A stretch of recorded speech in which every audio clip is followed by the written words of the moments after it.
આ તરફ તાપીથી સમાચાર ઉકાઈ ડેમના ઉપરવાસમાંથી પાણીની ભરપૂર આવક થઈ છે। 72,015 ક્યુસેક પાણીની આવક થઈ છે। ઉપરવાસ મહારાષ્ટ્રમાં ભારે વરસાદના કારણે પ્રકાશા ડેમના 8 દરવાજા ખોલાયા। હાલ મહારાષ્ટ્રના પ્રકાશા ડેમમાંથી 87,899 ક્યુસેક પાણી છોડવામાં આવી રહ્યું છે। પ્રકાશા ડેમમાંથી છોડાઈ રહેલું પાણી ઉકાઈ ડેમમાં આવતા પાણીનો વધારો ડેમમાં જોવા મળી રહ્યો છે। ડેમનું જળસ્તર 323.13 ફૂટ ઉપર પહોંચ્યું છે। ડેમમાંથી 600 ક્યુસેક પાણી નહેરમાં છોડાઈ રહ્યું છે। ડેમનું રૂલ લેવલ 333 ફૂટ જ્યારે ભયજનક સપાટી 345 ફૂટની છે। રૂલ લેવલ જાળવવા માટે પણ ઉકાઈ ડેમમાંથી પાણી નદીમાં છોડવામાં આવશે। દક્ષિણ ગુજરાતમાં 5 દિવસ પહેલા ભારે વરસાદ ખાબક્યો। નદીઓ અને ડેમમાં પાણીની ભરપૂર આવક થઈ રહી છે। નવસારીનો કેલિયા ડેમ ઓવરફ્લો થયો છે અને ડેમની જળ સપાટી 113.45 મીટરને પાર થઈ છે।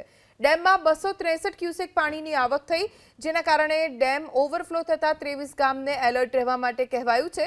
વાંસદા તાલુકાનું 1, ચીખલી તાલુકાના 16, ગણદેવી તાલુકાના 6 ગામને એલર્ટ કરાયા છે અને લોકોને નદી કિનારે ન જવા માટે સૂચના અપાઈ છે।